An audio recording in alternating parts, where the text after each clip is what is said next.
Hey everyone, this is Captain Howdy. Welcome to my channel. Today I'm going to be discussing the Delphi case again, so if you're unfamiliar with the case, I've actually linked several channels down below that have covered this case much more thoroughly than I ever could in its entirety. I'd highly suggest you go check out their videos before watching this one. So with that being said, I'm just going to go ahead and jump right into it. So today I'm going to talk about DNA and how it pertains to the case, and what it could possibly tell us about what investigators feel about the DNA that they have with the killer. Pretty much like everything else involving Delphi, this is confusing and strange, so I'm going to do my best to attempt to shed some light on it. And it's so strange because even though it's common for investigators to not want to expose too much about a case before a trial, they're rarely as tight-lipped as they were in the very beginning of the Delphi case. Not only would they not comment on the actual source of the DNA, but in the beginning, they wouldn't even say if they had DNA of the killer at all. Okay, wonderful. Point of clarification just for the audience. The lead investigator told the reporter from Headline News that law enforcement does have DNA of the suspect in the case. Can you confirm that? I can't. Okay, so we're not talking about that. That's fine, understandable. So when somebody phones... Who was it, Jim, that said that? If you go to a recent story on Headline News, the top reporter for Headline News covering it in Delphi said the lead investigator told that, I think, when the case first broke. Okay. But as time went on and the police were exposed to numerous interviews, things did kind of start to slip out.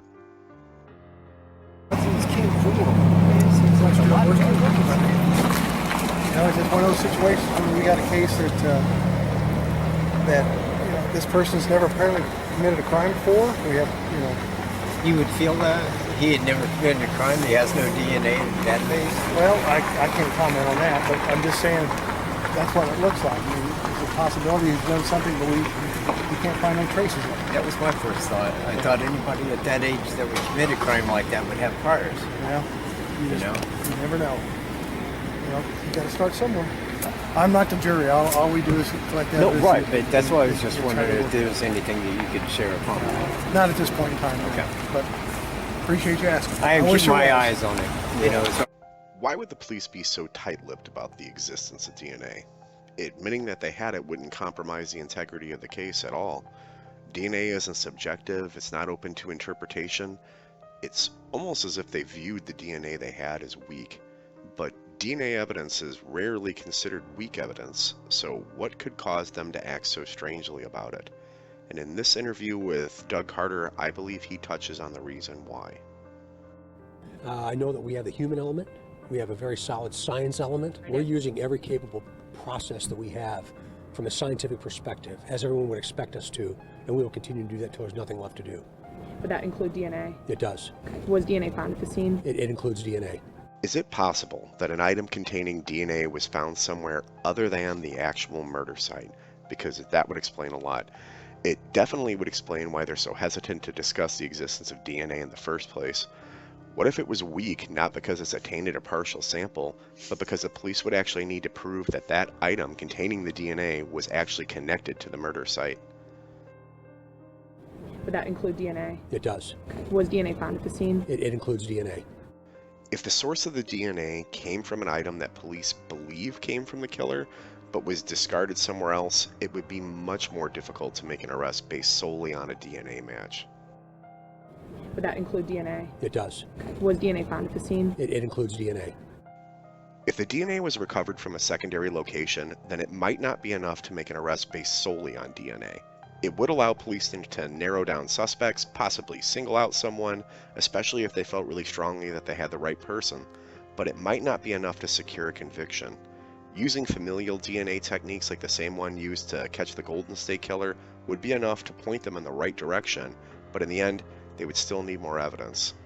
While Indiana State Police wait for that one last tip, investigators are using other tactics to track this man down, including DNA, which is being analyzed by the Indiana State Police Crime Lab. That information is then put into a national database. This week, DNA testing took center stage after police made an arrest in the 30-year-old murder of April Tinsley. The 8-year-old Fort Wayne girl was kidnapped, raped, and murdered back in 1988. Police used what's called familial DNA testing, which analyzes DNA samples with public genealogy data.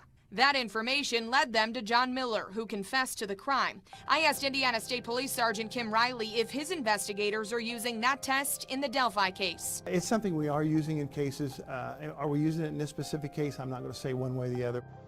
If they'd actually been successful and focused in on someone using familial DNA, they would still need more evidence, and as frustrating as that sounds, it would begin to explain quotes like these.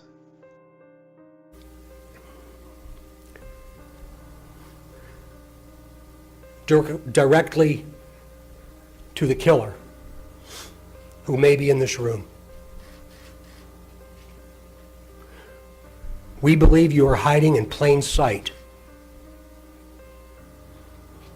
For more than 2 years, you never thought we would shift gears to a different investigative strategy, but we have. We likely have interviewed you, or someone close to you.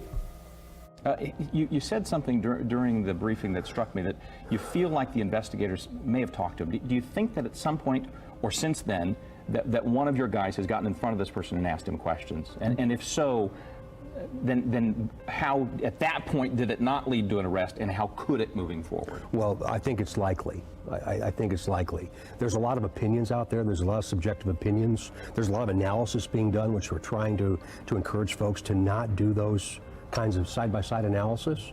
But I really believe that over time we're going to have an idea that we were onto something early on. But remember, this isn't a 43-minute TV show. We have to understand that's not just science, but it's also human intelligence, what people know.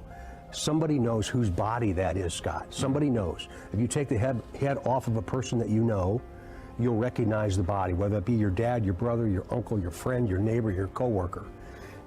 That's the piece we're waiting on. And I believe that we'll get there.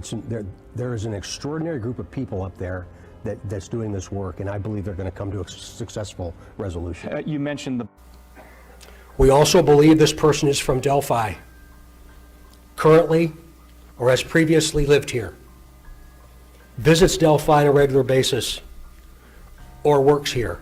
Do the police believe they know who the killer is and just don't have enough to charge him?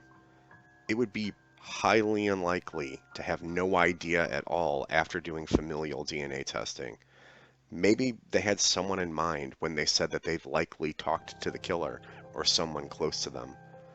Doug Carter was actually quoted saying, "If somebody knows something, they need to tell us. I think they're afraid to. Somebody knows who that person is." Is someone out there protecting or simply afraid to turn in a person they care about?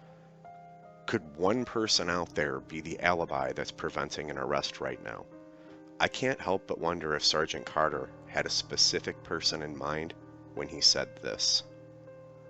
We are one tip away from success. We are one tip away, one bit of information away from finding out who this individual is. Coming up on Good Morning America, Superintendent Doug Carter will share why he believes someone in Delphi knows who the killer is, but is afraid to come forward. That interview here on RTV6 right around 7:30 this morning.